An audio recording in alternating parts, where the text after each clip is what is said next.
আজকে 9টি মামলায় গ্রেফতারির জামিনের আবেদন ছিল। বিজ্ঞ আদালত গ্রেফতারের আবেদন চেয়েছিলেন, আমরা গ্রেফতারের আবেদন দিয়েছি। বিজ্ঞ আদালত গ্রেফতারের আবেদন মঞ্জুর করেছেন এবং আগামীকাল 9টি মামলাতে পল্টনে 6টা, রমনা 3টে মামলায় আগামীকাল জামিন শুনানির জন্য রেখেছেন। আশা আমি রাখি এবং এই কর্মসূচি আগামীতে যে কোনো কর্মসূচির মাধ্যমে যাতে আমাদের গণতান্ত্রিক পরিবেশ ফিরে আসে, আবার একটি সুষ্ঠু এবং নিরপেক্ষ। আজকে আমরা অত্যন্ত দুঃখের সাথে লক্ষ্য করছি যে বাংলাদেশের আগামীর যে ভবিষ্যৎ, সেই ভবিষ্যৎ একেবারে ধূলিসাৎ হয়ে যাচ্ছে। এই দেশের যেই গণতন্ত্র, মানবাধিকার, বিচার বিভাগের স্বাধীনতা সর্বক্ষেত্রে এই অবৈধ স্বৈরাচারী সরকার গ্রাস করেছে। আজকে সাধারণ জনগণ থেকে শুরু করে যারা দেশপ্রেমিক রাজনৈতিক নেতৃবৃন্দ, তারাও এই রোষানল থেকে বাদ যাচ্ছে না। আজকে এদেশের যেই একটি সার্কাস মার্কা নির্বাচন, যেই নির্বাচন এদেশের জনগণ প্রত্যাখ্যান করেছে, এদেশের জনগণ ঘৃণা ভরে প্রত্যাখ্যান করেছে, এই নির্বাচনকে আজকে বর্জন করেছে। আজকে এখন সময় এসেছে বাংলাদেশ জাতীয়তাবাদী দল নেতৃত্ব দিয়ে আসছে এই জাতির এই ক্রান্তিকালে এই দেশের জনগণকে মুক্ত করার জন্য। এই দায়িত্ব কেবল এই বাংলাদেশ জাতীয়তাবাদী দলের নয়, এদেশের আপামর মুক্তিকামী সকল জনগণের এই আন্দোলনে শরিক হওয়া, এই কর্মসূচিতে অংশগ্রহণ করে এবং এই ফ্যাসিস্ট সরকারের এই অবৈধ কর্মকাণ্ডের বিরুদ্ধে রুখে দাঁড়ানো। আজকে যদি আমরা এই সময়ে রুখে দাঁড়াতে না পারি, তাহলে চিরজীবনের জন্য এদেশের যে গণতান্ত্রিক পরিবেশ, এদেশের মানুষের যে বাক স্বাধীনতা, এদেশের মানুষের যে মৌলিক অধিকার, মানুষ এই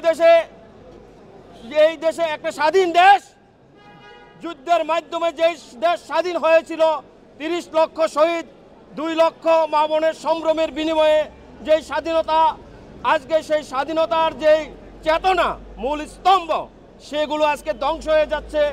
তাই আমি আজকে এই সাংবাদিক ভাইদের মাধ্যমে বলতে চাই, আসুন আমরা আমাদের দেশটাকে ভালোবাসি, আমাদের এই দেশটাকে আমরা যাতে গণতান্ত্রিক পরিবেশ, এদেশের লক্ষ কোটি লক্ষ লক্ষ জনগণ যেই গণতন্ত্রের জন্য, যে স্বাধীনতার জন্য জীবন দিয়েছিল, সেই স্বাধীনতার চেতনাকে সমুন্নত করার জন্য এবং এই দেশের মানুষ যাতে তাদের স্বাধীনতার স্বকীয়তা নিয়ে স্বাধীনভাবে চলতে পারে, স্বাধীনভাবে মত প্রকাশ করতে পারে, স্বাধীনভাবে সংগঠন করতে পারে এবং এই দেশের বিচার ব্যবস্থা যাতে স্বাধীনভাবে বিচার ব্যবস্থা পরিচালিত হয়, অসহায় জনগণ যাতে এই আদালতে এসে ন্যায় বিচার পায়। সর্বোপরি আমি বলবো আপনাদের মাধ্যমে এদেশের গণতন্ত্রের মা, আপসীন নেত্রী, দেশনেত্রী বেগম খালেদা জিয়া, সেই খালেদা জিয়াকে আজকে যেভাবে ভুয়া মিথ্যা সাজা দিয়ে জেল হাজতে পূরণ করে রেখেছে, আজকে আমাদের সময় এসেছে এর বিরুদ্ধে প্রতিবাদ করা এবং এই দেশনীতিকে এবং খালেদা জিয়াকে মুক্ত করতে হবে। পাশাপাশি যদি নেতৃত্ব দেওয়ার, এই অপশক্তির বিরুদ্ধে যদি নেতৃত্ব দেওয়ার লোক না থাকে, তাহলে কিন্তু এই জাতি এক সময় দিশেহারা হয়ে যাবে। তাই আমাদের উচিত, আমাদের যেই তারুণ্যের অহংকার, আগামীর রাষ্ট্রনায়ক তারেক রহমান যে নেতৃত্ব দিতেছে, সেই নেতৃত্বের প্রতি আকুণ্ঠ সমর্থন প্রদান করে আমাদেরকে ঝাঁপিয়ে পড়তে হবে এবং আগামীতে বাংলাদেশের যে কোনো আন্দোলন সংগ্রামে আমরা যাতে আপামর জনসাধারণ নিজেদের স্বার্থে সামাজিক ন্যায় বিচার, এই ন্যায় বিচার প্রতিষ্ঠার আন্দোলনে বাংলাদেশ জাতীয়তাবাদী দল আন্দোলন সংগ্রাম চলমান রেখেছে। প্রহসনের নির্বাচন বাতিলের দাবিতে আমাদের কর্মসূচি চলছে। আমরা 1981 থেকে 1990 পর্যন্ত স্বৈরাচারী এরশাদের বিরুদ্ধেও আন্দোলন করেছি। এই বাকশালী শেখ হাসিনা, এই খুনি শেখ হাসিনা কিভাবে অংশগ্রহণ করে এরশাদ সরকারকে বৈধতা দান করার চেষ্টা করেছিল, এটা আপনারা দেখেছেন। কিন্তু সেই দিন সেই আপসী নেত্রী খালেদা জিয়া সেই ইলেকশনে যায়নি। আমরা কোনোদিন বাংলাদেশের জনগণের সাথে বেইমানি করিনি। শহীদ প্রেসিডেন্ট জিয়াউর রহমান কোনোদিন বাংলাদেশের জনগণের সাথে বেইমানি করেনি। 25শে মার্চ যখন এদেশকে আন্দোলন করার মতো কেউ ছিল না, তখন শহীদ প্রেসিডেন্ট জিয়াউর রহমান এগিয়ে এসেছিল। যখন এরশাদ বাকশাল কায়েম করেছিল, স্বৈরাচারী দিয়ে পুরো দেশকে লুণ্ঠিত করেছিল, তখন আমাদের প্রাণপ্রিয় নেত্রী, আপসী নেত্রী, দেশনেত্রী বেগম খালেদা জিয়ার আন্দোলনের মাধ্যমে আমরা ফিরে পেরেছিলাম এক গণতান্ত্রিক বাংলাদেশ। ঠিক তেমনি আমাদের আন্দোলন চলমান রয়েছে।